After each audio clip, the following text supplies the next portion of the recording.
Hey team, welcome back.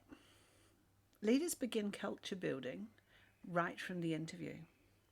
I recently interviewed with a company that had a process that was nothing short of phenomenal. Phenomenal. With people becoming very careful about career moves and looking for cultural alignment from the outset, how we work from the moment we receive an application is where our culture building begins. How quickly do you respond to an applicant once you receive their CV? Do you acknowledge the receipt of this? If you are or are not proceeding to an interview, do applicants find out? And if so, what's the turnaround on this? And then we interview, and of course, this is the initial face to face interaction. What impression did they get of you, the interviewer? Did you engage during the interview or did you type? Yes, I asked that question. Rapport and engagement are two-way. However, there are interviewers out there that turn off their camera and type, asking questions and having the person respond to a blank screen. It may work for efficiency, but what message does this send? How the interview is managed is pretty important. We send significant messages to people that we're interviewing about us, our team, our culture. If everyone is in one piece at the end of this, then what happens? If the candidate is successful, how long do we leave them waiting? What communication do we have? What processes do we follow after an interview? That is right for everyone. We're all familiar with the process. We see the job advertised and that catches our attention. We reread the advertisement, and reread it again, and then bite the bullet. We dig out our CVs, review, rewrite, recraft, and rewrite again. And then we see the application needs an application form completed, or worse still, they want a cover letter. FYI, I am not a cover letter interviewer. My philosophy is that your CV should tell your story. And if I like that enough, you'll tell me everything you'd like to put into a letter in your interview anyway. And I'd rather talk than read. And I have probably read in excess of 3,000 CVs in my leadership lifetime. Finally, anyway, I'm distracted. Finally, you push send and then you wait. The wait begins. And maybe they'll send it. They'll read it and maybe they won't. We make it through to an email or a phone call inviting us to interview, and then that anxiety begins. What do I wear? Or what will they ask? Or how might I respond? And in reality, making the decision to change jobs, for the most part, is a roller coaster of exhilaration and hope, and then nerves and anxieties. You make it to the interview and you make it through without a mind blank. Ask your questions and then you begin to dream of what if, that what if dream.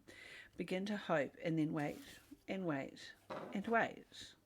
This is where leadership steps in. And I'm talking about the leadership of the interview team. How long do you wait to tell candidates of the outcome?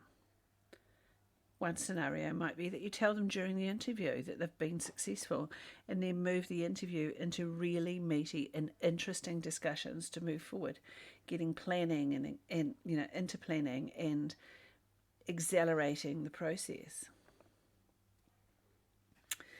Another one might be that you tell them at the end of the interview. Either way, honesty wins.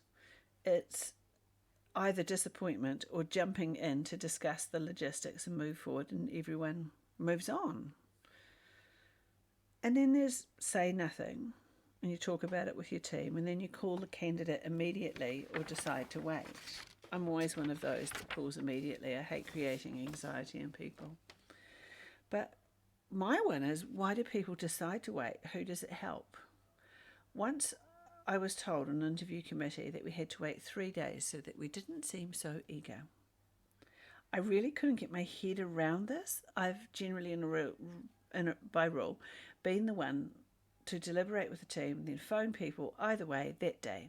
People invest so much. Surely I have the time to call them, to create peace, And I keep saying, either way. Waiting to ring becomes a power game and can send a message of, I really don't have the time, or you're not a priority. Some people never get back at all. No call, no email. That would have to be the worst. The best HR teams are those who communicate. That's all people want. Just tell me. If I'm informed, no matter the result, I have much more respect for you and your company. And if you are fortunate, not lucky, enough to be successful, quick communication builds rapport, positive perceptions, and quick allegiance to the company. When HR communicate, I want to be a part of that team. I value transparency, and people that do a quick turnaround on messages, love it. Even in those Dear John times, a great I'm sorry letter can build company reputation. As a principal, a few years back, I had an experience. I have always written back personally to every applicant. At one time, I had a reputation for writing pretty fabulous rejection letters. I remember being in a course for beginning teachers and a group of young teachers seeking me out just to tell me this.